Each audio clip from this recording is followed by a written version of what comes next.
Do you want a glass of that water? Could do. It would be better than the sloppy drinking out of the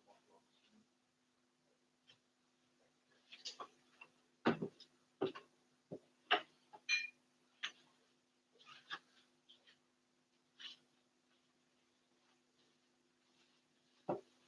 Are we live on channel 4?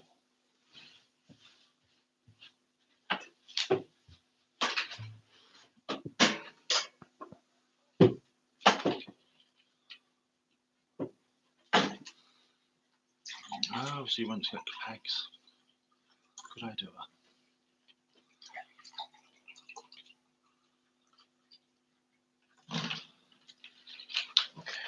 I'm going to do a test while I look at it in the other room. What, on your phone? Yeah.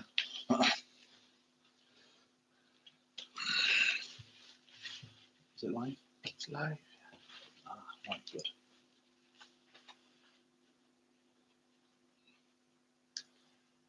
We are live. Good morning, and we will be with you in just a few minutes. Just doing some final tests.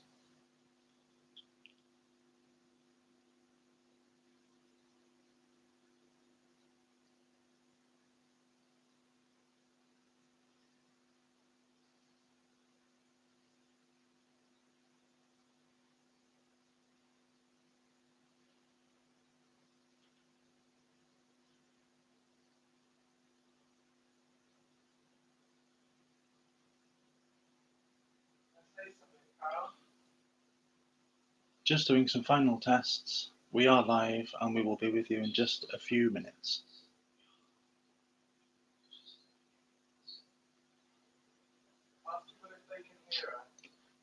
Can you hear us?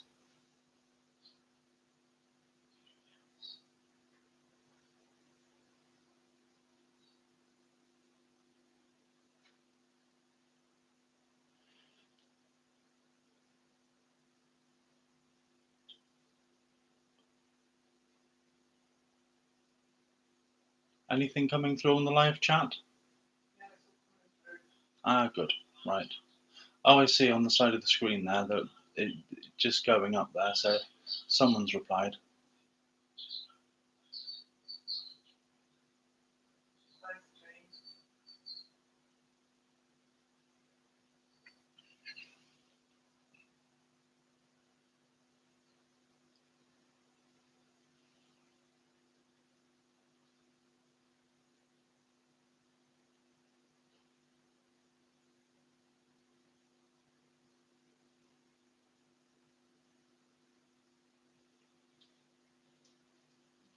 Okay, so we're going to start soon now.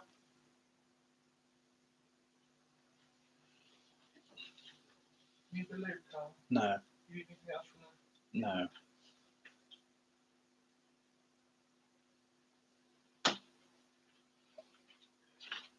We'll close this door. Yeah. With all the live testing bits, we can edit out before, can't we? Well, let's see. Not possible.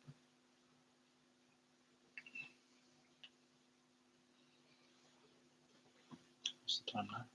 Yeah, start playing. Okay.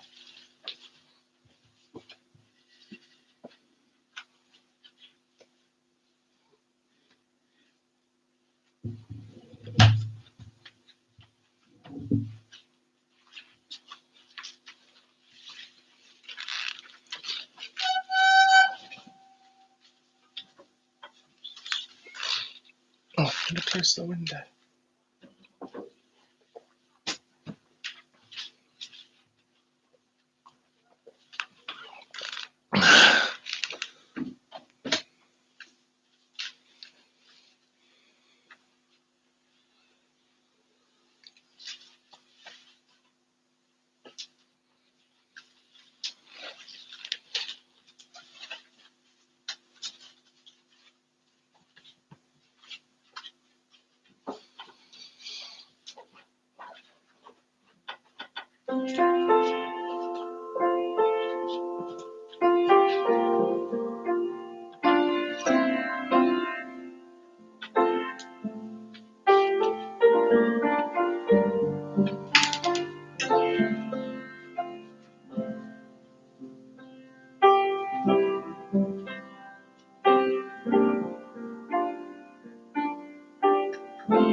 Hello, good morning and welcome. Welcome if you're joining us live for the first time, and we welcome you if you're joining us from another faith or somewhere else around the country in our extended but very close and cared for Unitarian community. We welcome you to our connected community today. Welcome, as I say, if you're joining us for the first time. Our door is always open. And our theme today, with it being Easter Sunday, is a new temple from the dust and ashes.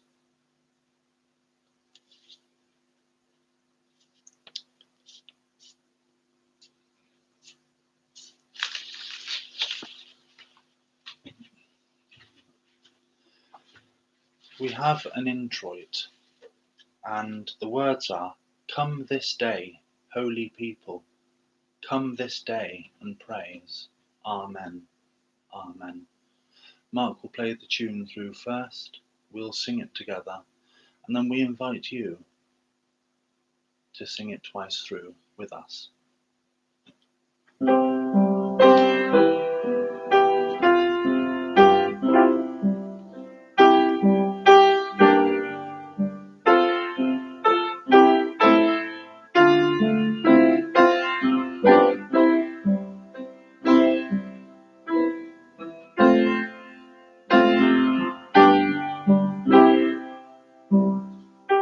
Come this day, holy people, come this day and praise. Amen. Amen. Come this day, holy people, come this day and praise. Amen. Amen. Come this day, holy people, come this day and praise. Amen. Amen.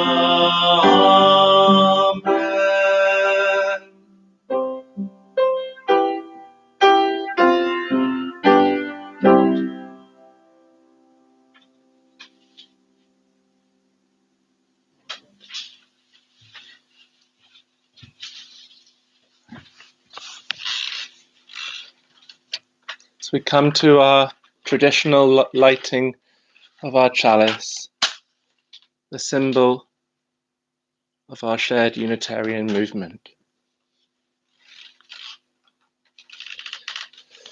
May the light of this chalice symbolize a resurrection in all our hearts of our life that has laid dormant.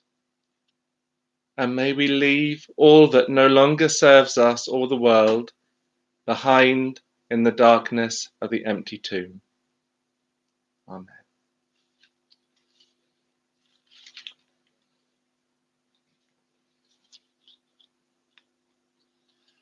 We now come to our time of candles of joy and concern, and I know some of you have already given us some notes in advance, and we thank you for that. So if we start with the ones that we've been told about or asked about in advance, John, our minister, would like us to light a candle, and he'd like us to light a candle of gratitude for our beloved Bristol Unitarian community and sending our love and 1,000 blessings to those who are struggling in isolation, grief, or stress. And as we say this, if anybody would like to post on the live chat now any candles of joy you would like us to light on your behalf, please do that now. A second request in advance came from Mary Cowley. can you light a candle of thanks for the lovely family who brought the house we used to live in Frenchay? Sarah has picked up our medication from the pharmacist this morning for us and left a couple of large Easter eggs as well. It's so heartwarming to be at the receiving end of such kindness. Thank you.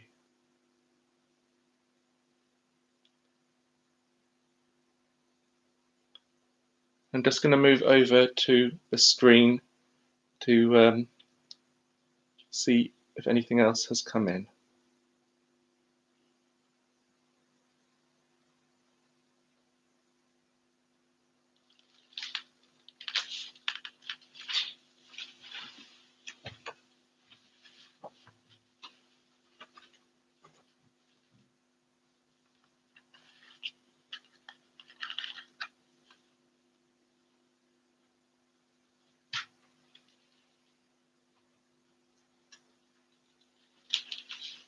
So Andrew has posted and asked us to light a candle for all care workers.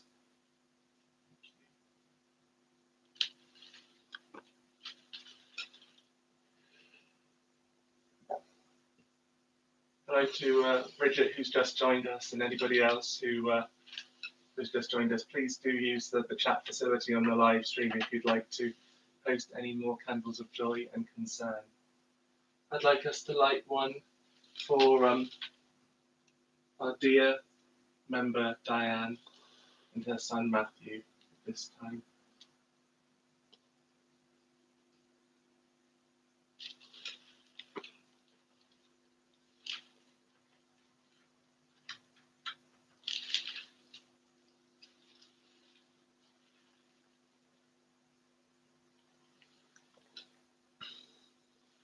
I particularly like to light one for anybody who's dying alone because of this situation, and for their families that have separated from them, just feeling the acute pain of that scenario. So please do continue to check in throughout the service. We've had one more in from Toran, thank you. Concern for all students struggling with their exams or final assessments being cancelled.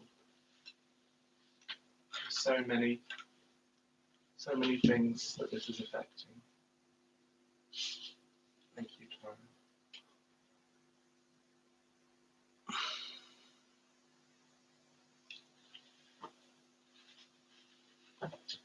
And Zoe has asked us if we can light a candle for all families struggling. She has a son in Liverpool, a daughter in Hampshire, and grandchildren in Chicago. And she adds, resurrection will come from this virus, and a change might be a good thing. It's important to see the hope and the silver linings in all of this as well. Thank you, Zoe.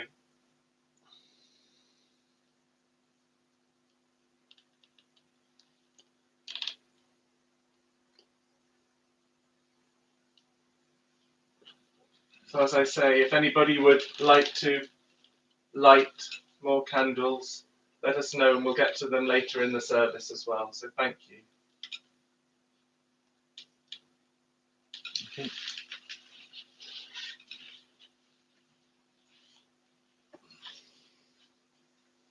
And thank you for your testimonies, your wishes, your prayers, and your requests. Thank you for your ministries and sharing. Amen.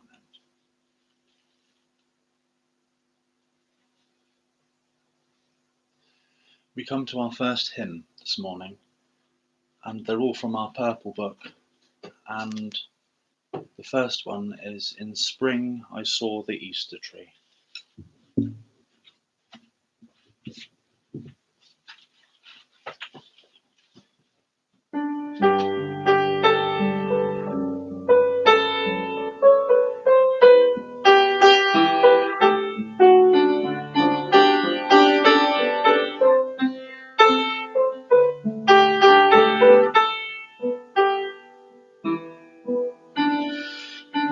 Spring, I saw the Easter tree, the Easter tree, the Easter tree.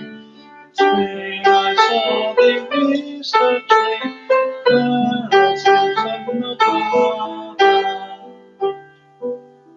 It's tall and broad and fine to see, and fine to see, and fine to see.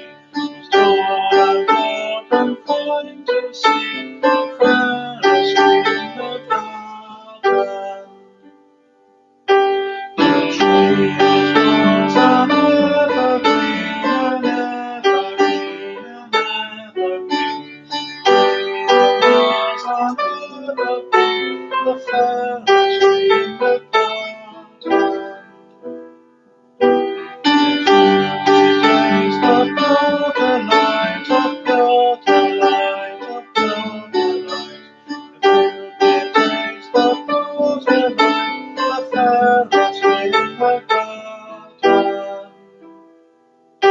And all the children may all partake, may all partake, may partake. And all the children may partake, the fairest tree in the garden.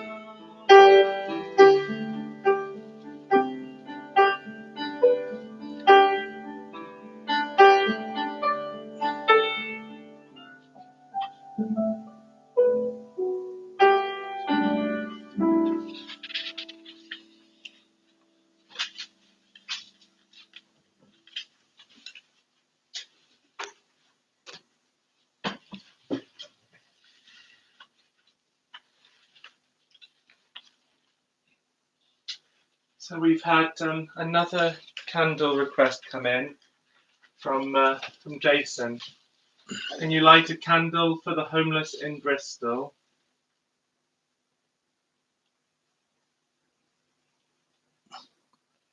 And that is from Jason and from Jamie. Thank you very much.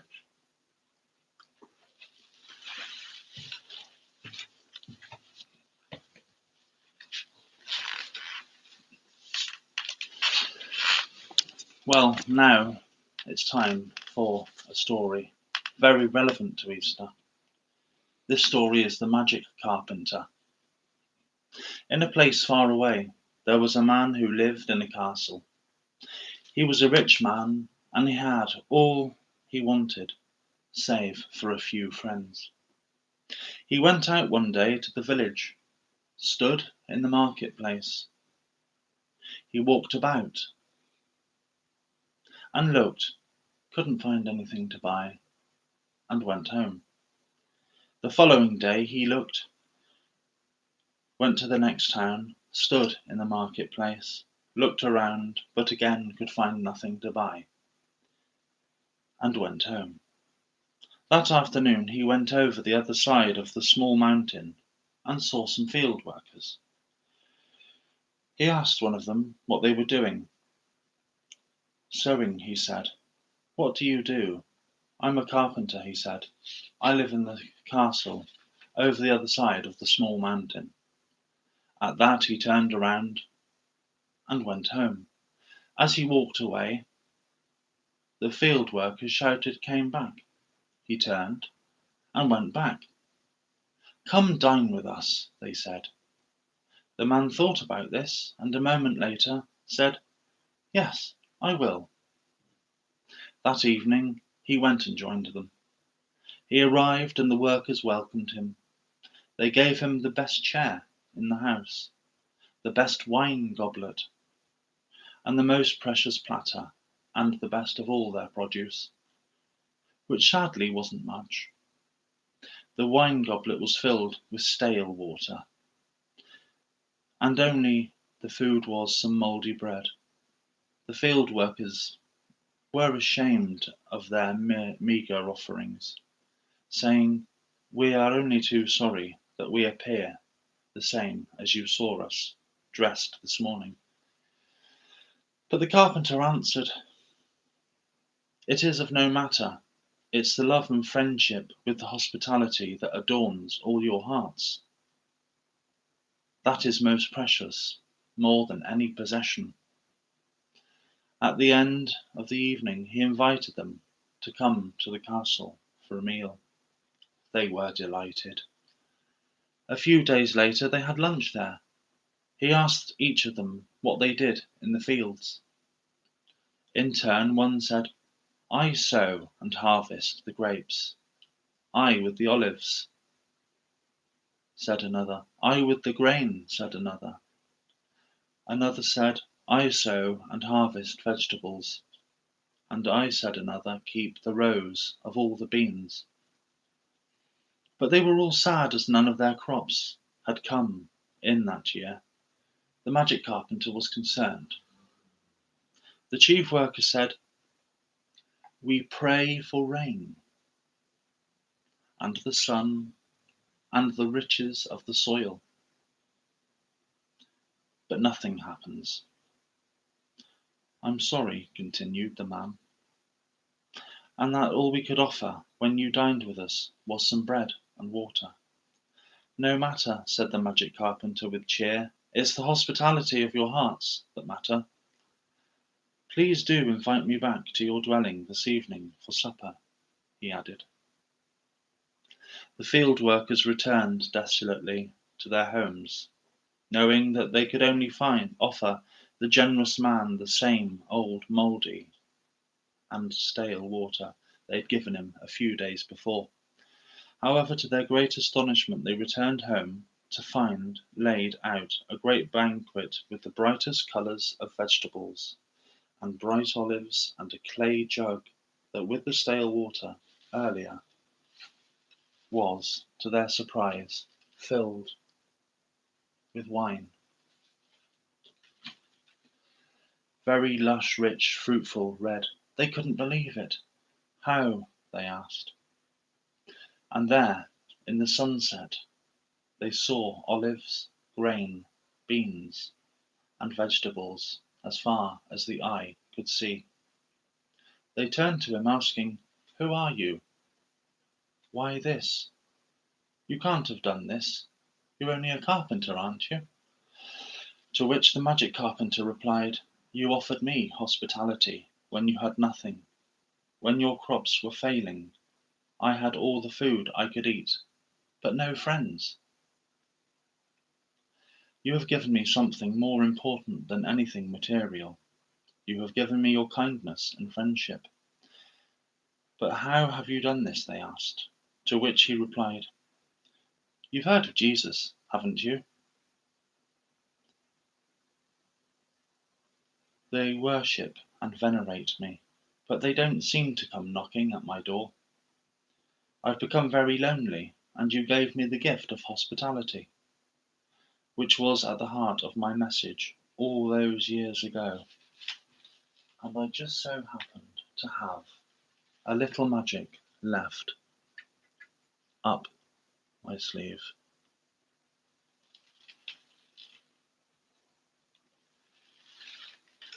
Amen. Thank you, Carl.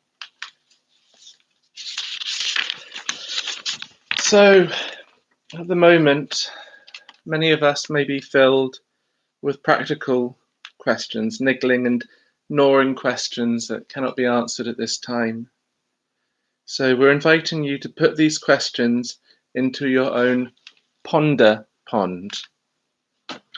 Each question will be symbolized by a glass bead, which you will allow to slip beneath the surface of the water at this time and be held and kept there.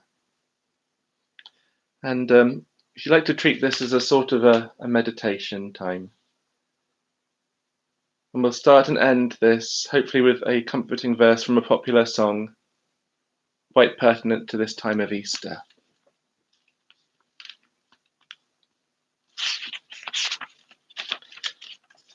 Try not to get worried, try not to turn onto problems that upset you. Oh, don't you know everything's all right? Yes, everything's fine. And we want you to sleep well tonight. Let the world turn without you tonight. If we try, we'll get by, so forget all about us tonight. Everything's alright, yes, everything's alright, yes, everything's alright, yeah, it's all.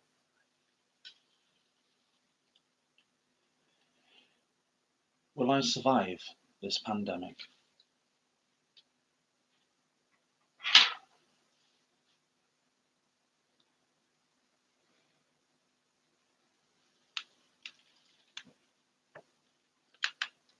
Will my loved ones survive this pandemic?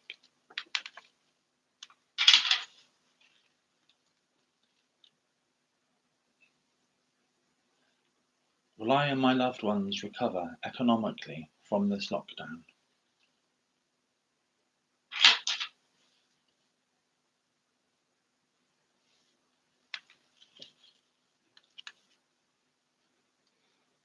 Will I and my loved ones be able to get the food and medicine we need?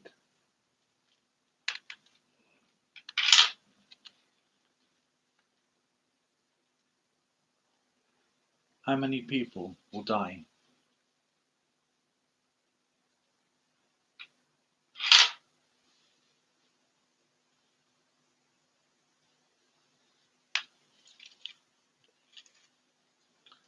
Will this country and the world recover economically?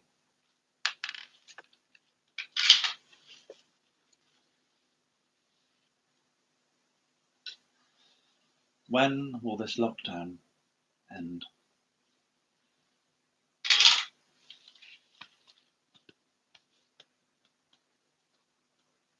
Sleep and I shall soothe you, calm you and anoint you, myrrh for your hot forehead, oh. Then you'll feel everything's alright, yes, everything's fine. And it's cool and the ointment sweet for the fire in your head and feet. Close your eyes, and relax, think of nothing tonight. Everything's alright, yes, everything's alright, yes, everything's alright, yes, everything's alright, yes, everything's alright.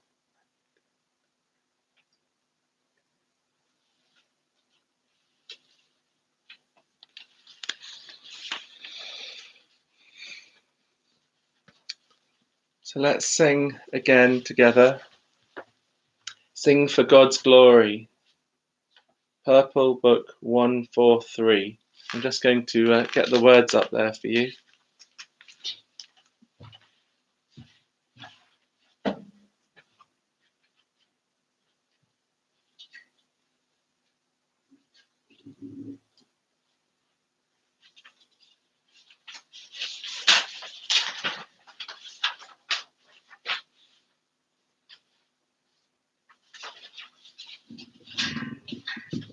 And the wonders of modern technology.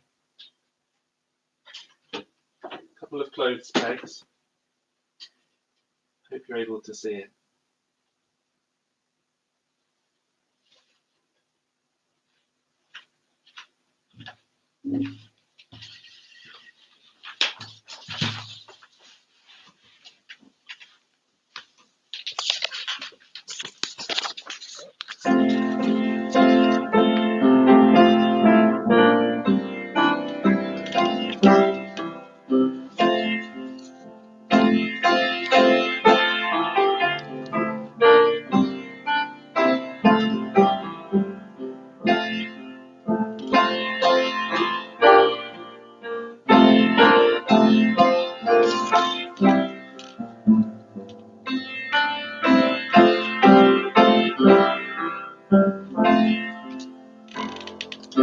Sing for God's glory, the colors, the dawn of creation,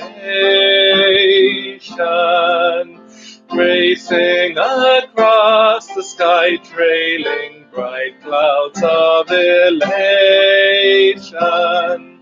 Son of delight, succeeds the velvet of night, warming the earth's exaltation.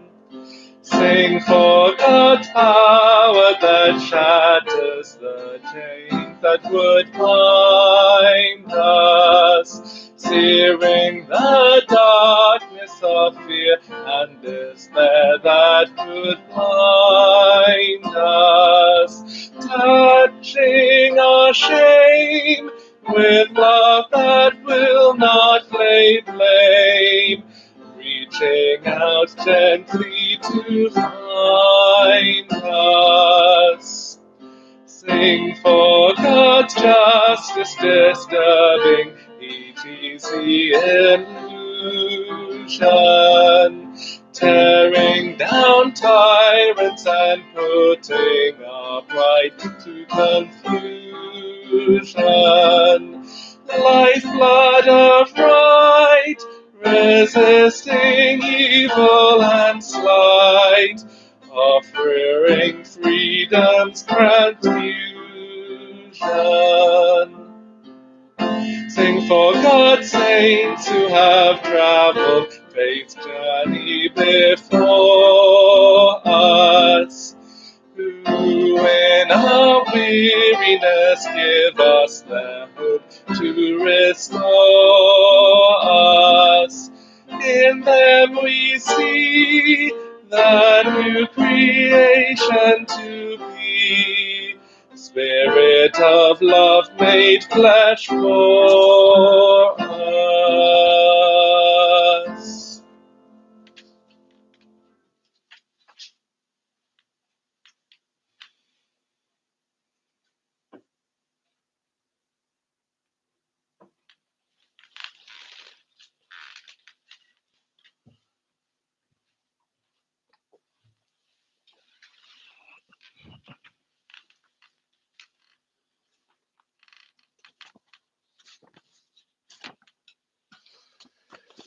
We need to believe there is something over which the virus does not have dominion. We need to believe that there is something which it cannot destroy. Beyond the material of our bodies, the material of our possessions, and the markers by which we tell the stories of our lives. We need to believe that there is something beyond all these things with which we identify ourselves, which the virus cannot touch, cannot alter, cannot subdue. This is where the Easter story of death and resurrection becomes so poignant and so relevant in these times, where it feels as if the very ground is slipping away from under us. In these times where we find that our money, our achievements and milestones, our societal standing, and who our friends are, mean a lot less, or mean something quite different to what we thought they did. In these times, a story of death and resurrection, a story of losing everything, of surrendering everything only to find out in the end the substance of which life is really made. In these times, such a story must speak to our collective mind. We must look to this story for strength and courage, and to be our spiritual compass for knowing what to mourn, and how, and why, and when. In the Gospel of John, chapter 8, Jesus says to his detractors, "Before Abraham was, I am." Throughout his ministry, Jesus refers obliquely to the ways of God being different to the ways of the world. To God's world not being under the dominion of prevailing earthly powers. In this way, the stilling of the winds on the water, the turning of water into wine, and the healing of the sick are metaphors for Jesus' non-concern with earthly things. In the same way that he says, Render unto Caesar the things that are Caesar's, and unto God the things that are God's, in the book of Matthew. It's not that Jesus is saying that physical wellness, safety, and material abundance don't exist, but he is reminding us that they are not the only things that exist. He is reminding us that before Abraham, before this particular lineage of humanity was set in motion, there existed the essence, the heart, and the purpose of God. The resurrection that we are all hoping for, especially at this time, but on which on some level we are always hoping for, is not going to be a literal one. It's not about the raising of the dead or the sudden miraculous elimination of this virus. It's not about waking up from all this to find it has been a dream. But it is about putting our spiritual houses in order. It is about separating the things that truly matter from the things that don't. It's about finding depths of bravery and compassion within ourselves that we didn't know we had. I always wonder in the Easter story at Jesus' submission to his fate.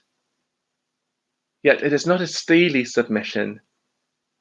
It is a submission filled with vulnerability and humanity. To his disciples in the Garden of Gethsemane, he says, "My soul is overwhelmed with sorrow to the point of death." Then he falls to the ground and prays that, if possible, the hour might pass from him. "Abba, Father," he says, "everything is possible for you. Take this cup from me. Yet not my will, but thy will be done," before surrendering to his arrest. In this way, the Easter story is an archetype for the journey we must all take at some point in our lives. We will all face a time when everything we hold dear is under threat of being taken from us. Our possessions, our reputation, our achievements, our loved ones, our very bodies will all be rent asunder. How we face this inevitability will very much depend on how much courage we can muster and our knowledge of the things beyond the dominion of this world, the patterns and movement and life of God. Will we handle as Jesus handles, with acceptance and dignity? Will we hide ourselves in othering and distraction and proclaim this is not really happening? Will we poison ourselves against our feelings, numb ourselves to the world? I'm not sure I can handle as Jesus handled. I'm not sure I could submit as he did. I fear I may be dragged kicking and screaming, or inert and lump-like, with no grace and dignity. And yet when I do have to face this, it will only be through a gift of God's grace that I am able to handle. This I know. And I know enough of my own fear and numbing anxiety and cowardice to know that it's going to take nothing less than a gift of God's grace to sail me across that river which we all must cross. And so I pray for God's grace to fall upon us. The statistics on the news rarely paint a picture of the grace that may be at hand in those most painful moments. What grace was it that fell to sustain Jesus at that moment on the cross? When he cries, "Eloi, Eloi, lema sabachthani," my God, why have you forsaken me?" He has neither inured himself against his feelings, nor is he struggling to break free. He maintains his integrity even to the last. He maintains his humanity even in the face of cruel death and condemnation. His knowledge of the Word of God, of the I Am that pre-existed the lineage of Abraham, sustains him wholly in this moment.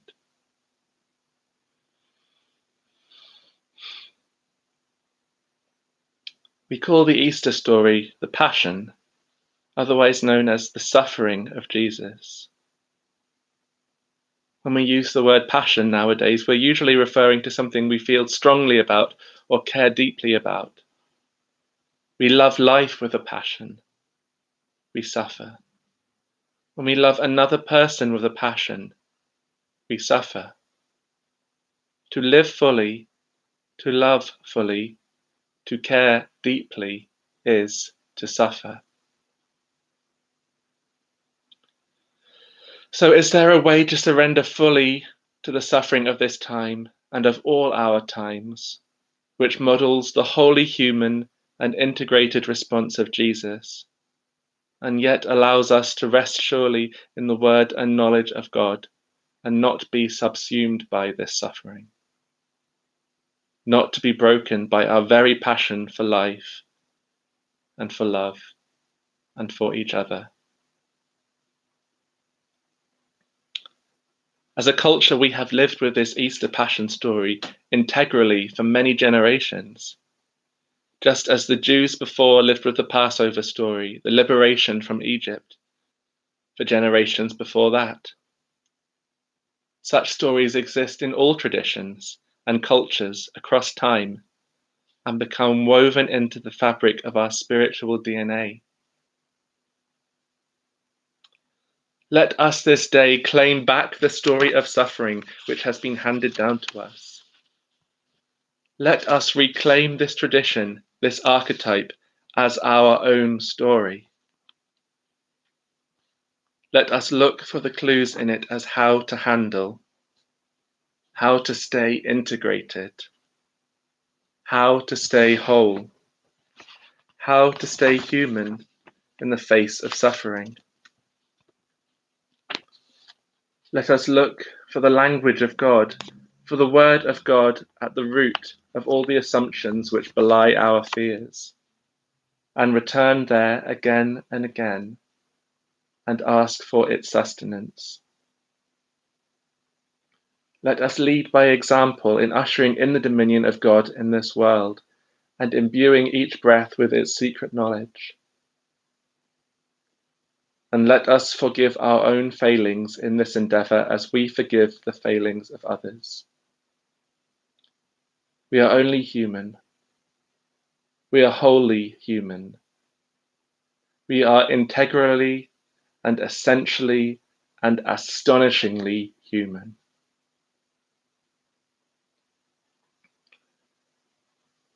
I would like to close with some words of God to Job in chapter 38 of that Old Testament book, which invite us to allow our minds to expand beyond singular points of knowledge. Then the Lord answered Job out of the whirlwind and said, "Who is this who darkens counsel by words without knowledge? Now prepare yourself like a man. I will question you, and you shall answer me. Where were you when I laid the foundations of the earth? Tell me if you have understanding. Who determined its measurements? Surely you know. Or who stretched the line upon it? To what were its foundations fastened? Or who laid its cornerstone? When the morning stars sang together and all the sons of God shouted for joy? Where is the way to the dwelling of light? And darkness, where is its place, that you may take it to its territory, that you may know the paths to its home? Do you know it because you were born then, or because the number of your days is great? Who has divided a channel for the overflowing water, or a path for the thunderbolt? To cause it to rain on a land where there is no one, a wilderness in which there is no man, to satisfy the desolate waste and cause to spring forth the growth of tender grass. Has the rain a father? Or who has begotten the drops of dew, from whose womb comes the ice, and the frost of heaven who gives it birth? The waters harden like stone, and the surface of the deep is frozen. Do you know the ordinances of the heavens? Can you set their dominion over the earth? Can you lift your voice to the clouds, that an abundance of water may cover you? Can you send out lightnings that they may go and say to you, "Here we are"? Who has put wisdom in the mind? Or who has given understanding to the heart? Who can number the clouds by wisdom? Amen.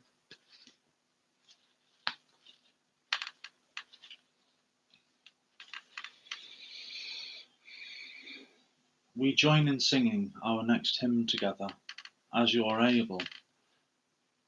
Sacred the Body.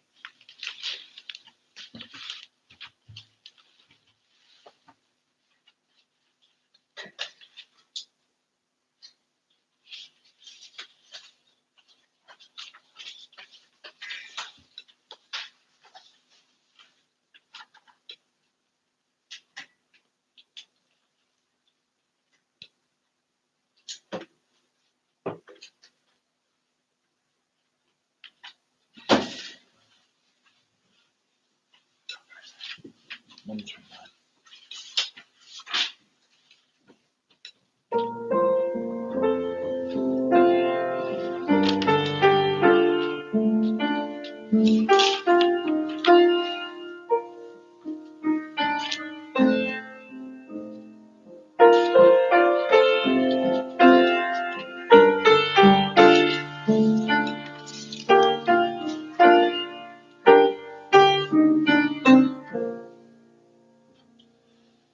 Sacred the body God has created, temple of spirit that dwells deep inside. Cherish each person, nurture relation, treat flesh as holy, love may abide. Bodies are varied, made in all sizes, pale full of colour, both fragile and strong.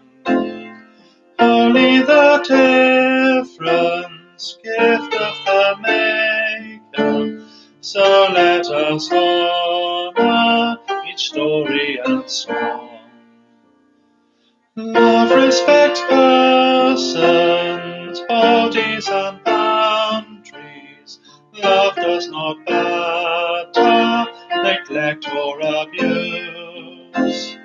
Love touches gently, never coercing. Love leaves the other with power to choose.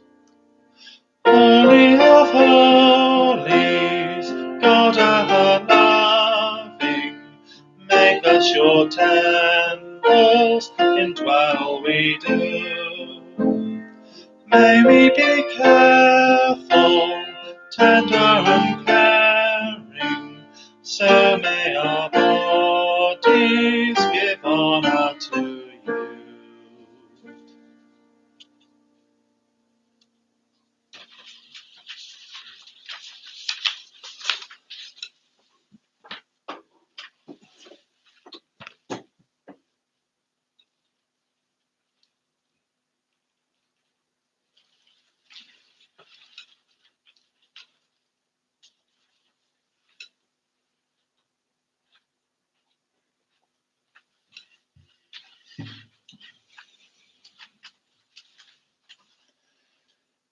In thinking about the Easter story, I've been reflecting on my days when I was heavily involved in the Anglican Church.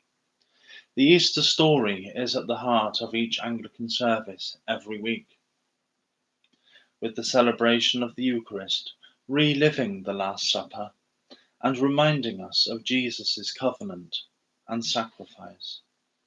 So the celebration of the Eucharist on Easter Sunday is a culmination, a high point of what we remembered every week as being at the centre of the faith story. I remember how singing the Gloria as part of the Eucharist liturgy, the celebration part was suspended during Lent. There was a real sense of starting again at Easter, a sense of renewal, just as the earth is renewing itself in new buds and blossoms, and springing up all around us.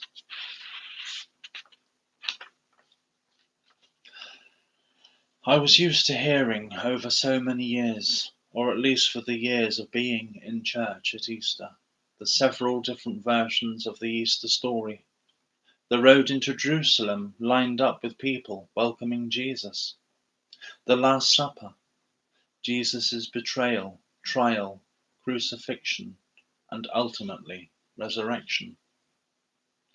As we have walked the path that takes us from Lent to this new Easter day, we are told of the cheers and grand feasts that would have taken place with Easter being at the time of Jewish Passover. And we are told of the terrible hypocrisies and cruelties of human beings, one unto another. And this story seems as relevant today as it ever was. The mixture of human cruelty and human kindness, all at the same time. We are familiar with the story of an indignant crowd of traders who were expelled from the temple at Jesus' voice shouting, "I will tear down this temple and rebuild it in 3 days." I wonder if Jesus is also talking here of the temple that dwells inside us. If we take this story out of its Christian tradition, what can it mean for us personally as an allegory? The temple of our hearts? Are we able to cast them out at this time, like Jesus did? Do we have the confidence to assert that we can tear down the sullied temple of our hearts and have the strength to rebuild it? I would like to pose these questions for you to think about as we look at the meaning of the Easter story. What for you symbolizes the resurrection? Do we see it in other ways with the perennial plants of the garden? Does it come as an emotion that you don't often feel? Does your belief flicker in the times of uncertainty? In the legacy you create in living each day, will you, with the strength of your faith, resurrect someone else's hope? Is the light of your flame shared with another to find the way out of this darkness? Is your temple open to share? Now, reflecting on the temple that is ours and shared where we dwell, it wouldn't be possible to do anything without someone else in various ways.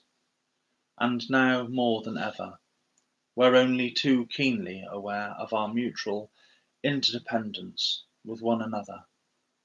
We need the farmer for the flour to make the bread, the builder and the carpenter to build the house where we live. Just a couple of very essential elements that allow us to live and be. There is always someone to thank, always someone to serve, and someone for you to serve. As we continue this journey from one impression of the wilderness and tell the stories of all our years, with your neighbours share all which is the good food of the Spirit, the bread of life and the waters of love that turn to peace, and new resurrection in you and all those you love, as you live the vocations of your hearts and the callings May it be so that you do it unconditionally and live all that is life. Say yes to all that is life.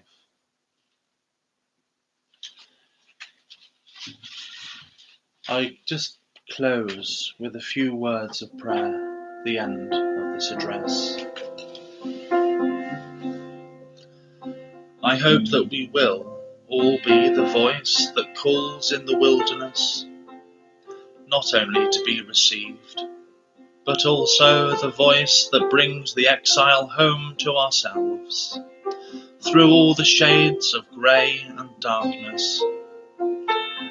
Greet this day as you stand at the shore's edge of your mission, and send that blue boat home, as we sail the waters of faith and mystery once again. Amen.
So we come now to a time of prayer, and we have our prayers laid out before us in little luggage labels, and we're going to take it in turns to read one out and hang it on a branch here of our olive tree.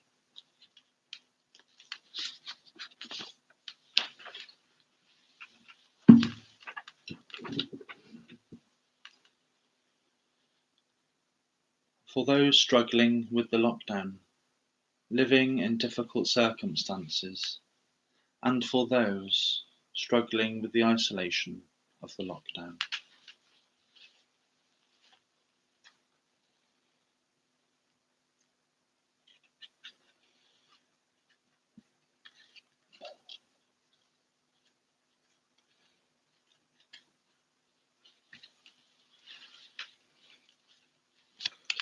For supermarket workers, pharmacists, and all others still at work, keeping us going during these testing times.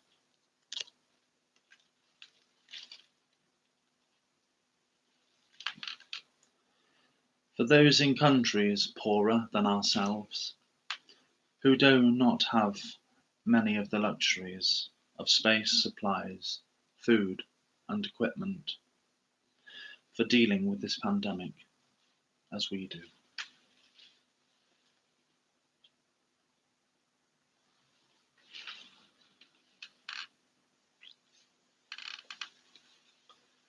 For the recovery of our Prime Minister and the examples our leaders can show us for facing the virus with courage and tenacity.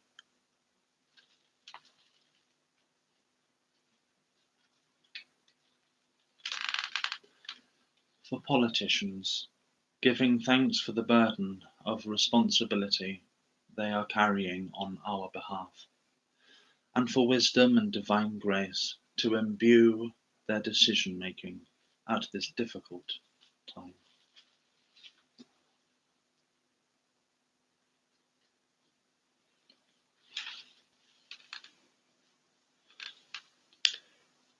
for NHS staff, carers, and all other frontline workers putting themselves at risk to help others. May they be safe and protected and given the equipment they need, and may we all do our bit to support them and slow this pandemic. Giving thanks for the scientists and researchers working on vaccines, better equipment and technology, and studying this virus with all their knowledge and dedication.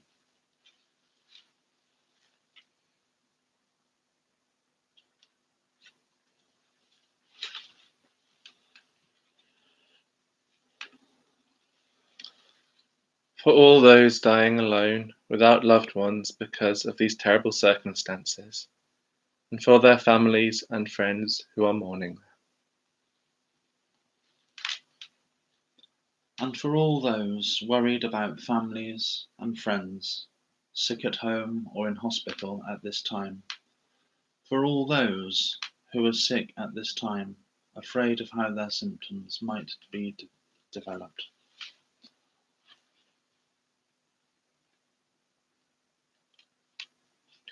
We'll take a minute or so of silence for your own prayers.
Amen. So let's sing again together. Number 34 in our purple books. Give thanks. Number 44, in our purple books. Give thanks for life. Give thanks for life. Number 44 in our purple books.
Give thanks for life, the measure of our days.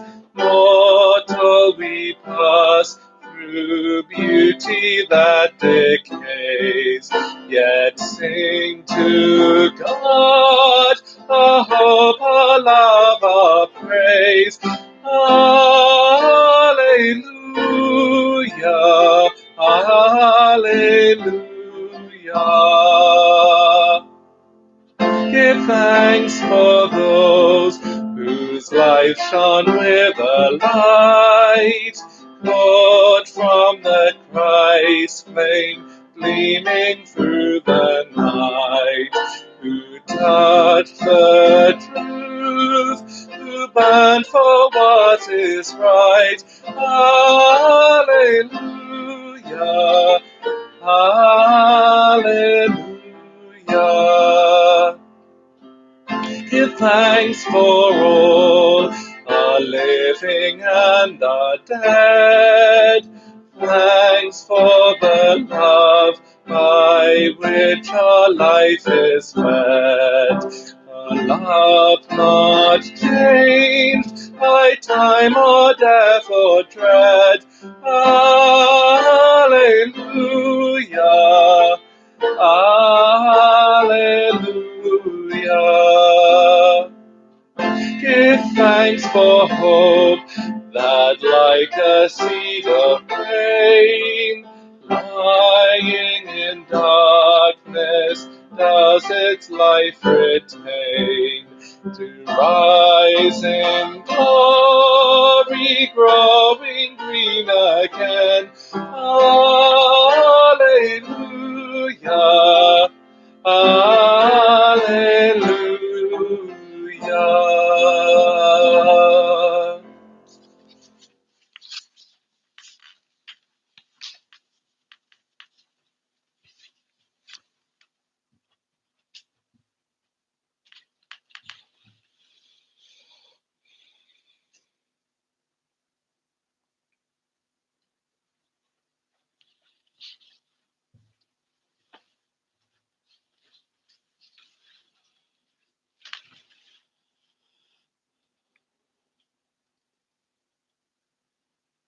May you continue to treasure all that comes back to life this day as we walk the Easter path together, rebuilding the temple of our hearts stone by stone, in the hope of resurrection, however you may understand it. Amen. So just before Carl plays our closing music, I want to thank everybody for joining us today. I want to wish everybody a very happy Easter. We will be staying around for a few minutes on the live stream. If anybody wants to submit any questions or comments or notices or wishes of happy Easter on the live chat, and then we can answer them on the live stream and read them out on the live stream if you'd like to. Anybody who'd like to stay around just for about a few minutes, 5 minutes or so after the end of the closing music here. So thank you all very much for joining us. A very happy Easter and many blessings to you all.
Do you move it around so I can get in?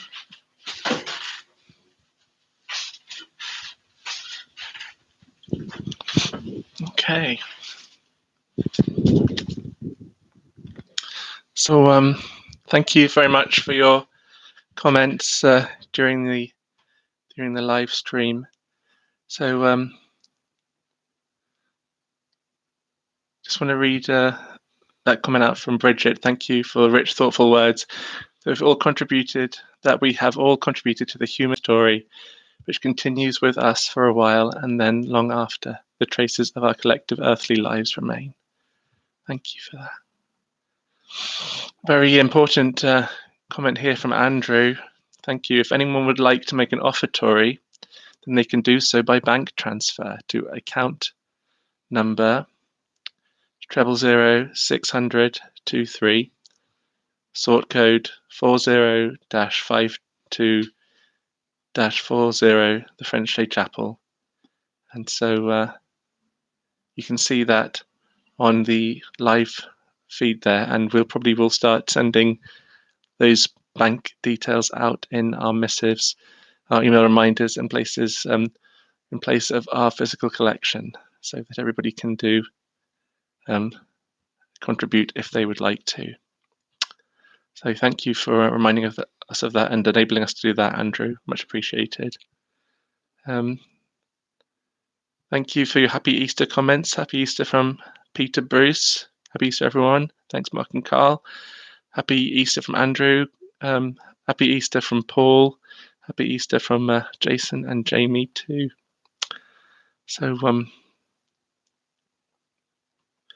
we are here for a couple more minutes if anybody would like to ask us anything, but don't feel pressurized.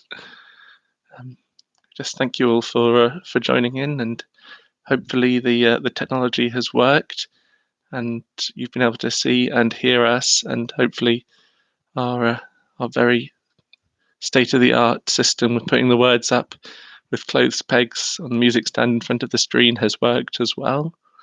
So hopefully you were able to sing along. The service will be available to watch again using the same link on YouTube. So if you think anybody that you know would like to see it, then please do feel free to share the link. Yeah, we've had some feedback that the technology worked perfectly well, so that's good to know. Eat your heart out, Richard and Judy. So yeah, thank you all for being here. Next week is the third Sunday in the month, and John, our Minister John, will be leading a joint service at 11 o'clock for Bridport and Bristol Unitarians on Zoom, which, as you know, is a more interactive platform than the YouTube live stream. So we'll look forward to that, and details of that with the link and password will be sent out during the week. Yeah, if anybody would like to join our WhatsApp group, then you've seen that hopefully on the emails that got sent out, but we'll be sending out that link to our WhatsApp group with our weekly missives on the email. So yeah, do feel free to join that via that link. Peter's just commented, hope you have a bit more for lunch than what's on the table behind you. I do think that some of this is going to form part of our lunch. Is that right, Carl? It will be, yes. Yeah, so yeah, I think this potato, this onion, this parsnip and carrot will indeed form the part of our lunch that Carl is going to start cooking in a bit. So hope you all have a lovely Easter Sunday lunch. I think unless there are any other notices, we'll bring the live stream to an end there. Thank you all for participating, and like I say, blessed Easter to you. Stay at home, stay well, stay positive. We're all in this together. Okay. Bye for now.